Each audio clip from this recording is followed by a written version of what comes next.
परिचय। एक पीढ़ी से दूसरी पीढ़ी के लक्षणों के स्थानांतरित होने की प्रक्रिया को आनुवंशिकी कहते हैं। हाँ, नई जातियों की उत्पत्ति में आनुवंशिकी की महत्वपूर्ण भूमिका है। उद्देश्य। इस पाठ के अंत में आप निम्न करने में सक्षम हो जाएंगे। आनुवंशिकी को परिभाषित करना, जनन के दौरान रूपांतरण के संचयन को समझना, वंशागति लक्षणों को समझना, लक्षणों की वंशागति के नियम, मेंडल का योगदान को समझना, प्रभाविता के सिद्धांत की पहचान करना, विसंयोजन के नियम को समझना, स्वतंत्र अपव्यूहन के नियम को समझना, ये समझना कि लक्षण कैसे परिलक्षित होते हैं, लिंग निर्धारण की प्रक्रिया समझना, जनन के दौरान विविधता का संचयन, माता पिता तथा उनकी संतति में उत्पन्न होने वाले अंतर तथा भाई बहनों के बीच अंतर को विविधता कहते हैं। केवल वे विविधताएं वंशागत होती हैं जो जीवधारियों की जनन कोशिकाओं में दिखाई देती हैं। ये विविधता जाति का निर्माण करने वाले गुण सूत्र में जीन के संयोग से अथवा उत्प्रेरण के कारण पैदा होती है। माता पिता यानी जनक द्वारा प्राप्त वंशागत लक्षणों के कारण शारीरिक संरचना में समानता होती है तथा अंतर बहुत कम होते हैं, किंतु यौन क्रिया द्वारा जनन करने वाले जीवों के आगे आने वाली पीढ़ियों में विविधताएं उत्पन्न हो जाती हैं। एक ही माता पिता की दो संतानें समान नहीं होती, इससे संतति में अंतर उत्पन्न होता है।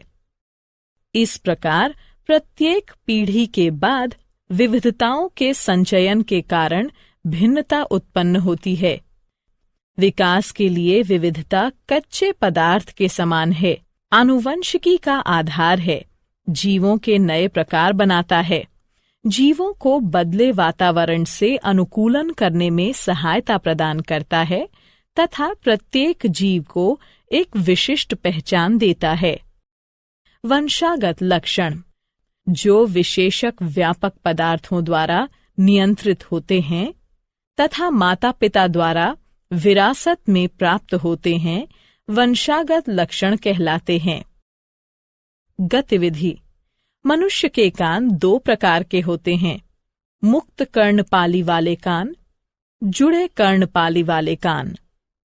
हम दूसरे सभी के कानों का निरीक्षण करके वंशागति की प्रक्रिया को अधिक अच्छी तरह से समझ सकते हैं। हम देखते हैं कि हमारे कुछ मित्रों की कर्णपालियां मुक्त हैं, जबकि कुछ एक की कर्णपालियां जुड़ी हुई हैं। लक्षणों की वंशागति के नियम, मेंडल का योगदान। लक्षणों की वंशागति के नियम इसलिए आए क्योंकि माता पिता दोनों समान रूप से आनुवंशिक पदार्थ डीएनए का योगदान बच्चे के लिए करते हैं। इस प्रकार प्रत्येक लक्षण माता तथा पिता दोनों के लक्षणों से प्रभावित हो सकता है। पीढ़ी दर पीढ़ी लक्षणों की वंशागति का अध्ययन करने के लिए ग्रेगोर जॉन मेंडल ने 1856 में 7 दृश्य विपरीत लक्षणों वाली मटर पर प्रयोग किए। तने की ऊंचाई, लंबे या बौने पौधे, बीज का आकार गोल या झुर्रीदार बीज, बीज का रंग हरे या पीले बीज, पुष्प का रंग सफेद या बैंगनी फूल, फली का आकार पूर्ण या सिकुड़ा, फली का रंग हरा या पीला, पुष्प की स्थिति अक्षीय या सिरा। एक लंबे तथा एक बौने पौधे के बीच क्रॉस कराया गया। इस प्रकार का क्रॉस जिसमें केवल एक ही लक्षण ज्ञात हो, मोनोहाइब्रिड क्रॉस कहलाता है। पहली पीढ़ी में सभी पौधे लंबे थे, कोई भी बीज के लक्षण का नहीं था। दूसरी पीढ़ी में दोनों ही लक्षण संतति में 3/1 के अनुपात में परिलक्षित थे। इन प्रयोगों के आधार पर मेंडल ने 2 नियम प्रतिपादित किए: प्रभाविता का नियम, विसंयोजन का नियम। प्रभाविता का नियम। मेंडल ने कहा कि 2 विपरीत लक्षणों में से संतति में केवल एक ही लक्षण F1 पीढ़ी में परिलक्षित होता है। वे लक्षण जो कि प्रथम पीढ़ी में परिलक्षित हैं, अर्थात लंबाई, यह प्रभावी लक्षण है, जबकि जो लक्षण प्रथम पीढ़ी में परिलक्षित नहीं हैं, अर्थात बौनापन, तो ये अप्रभावी लक्षण है। विसंयोजन का नियम। मेंडल ने कहा कि किसी भी अभिलक्षण के अगली पीढ़ी में जाने से पहले सबसे पहले जीन्स को युग्मक में पृथक किया जाता है, जो फिर आपस में मिलकर युग्मनज बनाते हैं। इसी प्रकार अपने प्रयोग में मेंडल ने बीज के 2 अभिलक्षण चुने: बीज का रंग पीला या हरा, बीज का आकार गोल या झुर्रीदार। इस प्रकार के क्रॉस, जिसमें एक ही समय में 2 अभिलक्षणों पर विचार किया जाता है, द्विसंकर या डाई हाइब्रिड क्रॉस कहलाते हैं। प्रथम पीढ़ी में सभी पौधों के बीज गोल तथा पीले रंग के हैं, इसलिए गोल तथा पीला प्रभावी लक्षण हैं, जबकि हरा तथा झुर्रीदार अप्रभावी लक्षण हैं। गतिविधि।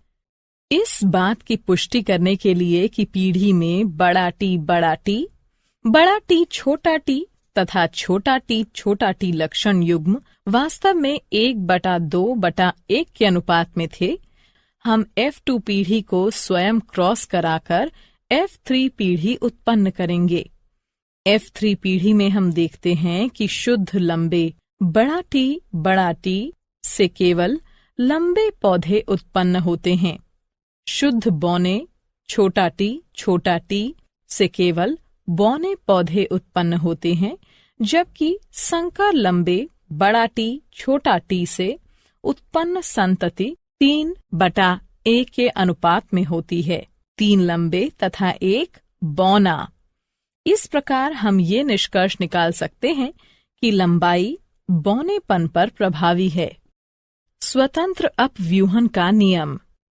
जनक पीढ़ी में अभिलक्षण के स्रोत के परे अगली पीढ़ी में प्रत्येक अभिलक्षण स्वतंत्र रूप से वंशागत होते हैं। प्रत्येक जीन सेट डीएनए के एक अकेले धागे के रूप में नहीं, बल्कि स्वतंत्र टुकड़ों के रूप में होता है, जिसे गुणसूत्र कहते हैं।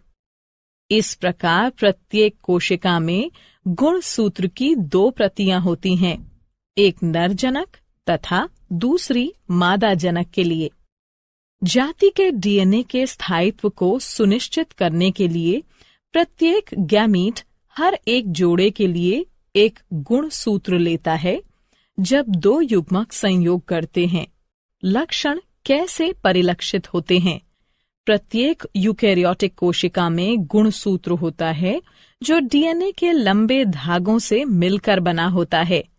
डीएनए में एक कोड होता है जो कोशिका को निर्देश देता है कि अगली पीढ़ी में कौन सा अभिलक्षण परिलक्षित होगा। डीएनए का वह भाग जिसमें अभिलक्षण का कोड होता है, जीन कहलाता है। प्रत्येक कोशिका में गुणसूत्र की 2 प्रतियां होती हैं, पिता से 1 तथा माता से 1। प्रत्येक गैमीट माता पिता से 1 क्रोमोसोम लेता है। 2 गुणसूत्रों के मिलन पर अगली पीढ़ी में जाने वाले अभिलक्षणों की कुल संख्या नियत रहती है, जिससे डीएनए का स्थायित्व सुनिश्चित होता है। लिंग निर्धारण। बहुत से मनुष्य क्रोमोसोम में 1 प्रति माता की तथा 1 प्रति पिता की होती है, तथा इस प्रकार के 22 जोड़े होते हैं, जिनमें से एक जोड़े को सेक्स गुणसूत्र कहते हैं। ये सेक्स गुणसूत्र हमेशा आदर्श जोड़ा नहीं होता है। स्त्रियों में X गुणसूत्र का आदर्श जोड़ा होता है, लेकिन पुरुषों में एक गलत मेल का जोड़ा होता है, जिसमें सामान्य आकार का एक X क्रोमोसोम तथा दूसरा छोटा होता है, जिसे Y क्रोमोसोम या गुणसूत्र कहते हैं। इसलिए स्त्रियां XX हैं तथा पुरुष XY। अंतरंग के दौरान माता हमेशा X गुणसूत्र का योगदान प्रदान करेगी, चाहे बच्चे का लिंग कुछ भी हो, जबकि पिता द्वारा दिए गए गुणसूत्र योगदान से बच्चे का लिंग निर्धारित होता है। जो संतान अपने पिता से X गुणसूत्र वंशागत करेगी, वो बेटी होगी, जबकि जो संतान अपने पिता से Y गुणसूत्र वंशागत करेगी, वो पुत्र होगा। क्या आप जानते हैं? आनुवंशिकी नाम बेटसन द्वारा 1906 में रखा गया था। मेंडल को आनुवंशिकी का पिता कहते हैं। सारांश। आइए जो कुछ हमने सीखा है उसे संक्षेप में दोहराएं। पिछली पीढ़ी से वंशागति में एक मूलभूत शारीरिक संरचना तथा साथ में अगली पीढ़ी के लिए उपयुक्त बदलाव दोनों मिलते हैं। वंशागति के नियम उस प्रक्रिया का निर्धारण करते हैं जिससे लक्षण विश्वसनीयता पूर्वक वंशागत होते हैं। पिता तथा माता दोनों समान मात्रा में आनुवंशिक पदार्थ का योगदान बच्चे के लिए करते हैं। मेंडल ने अपने जनन प्रयोगों के लिए विपरीत अभिलक्षणों वाली 7 जोड़ी मटर का प्रयोग किया। F1 पीढ़ी में मोनोहाइब्रिड क्रॉस से मेंडल द्वारा प्राप्त सभी पौधे लंबे थे। F2 पीढ़ी में सभी पौधे लंबे नहीं थे तथा उनमें से 1/4 बौने थे। इन क्रॉस के द्वारा प्रभाविता नियम तथा संयुग्मों की शुद्धता या विसंयोजन नियम कार्यकारी हुआ।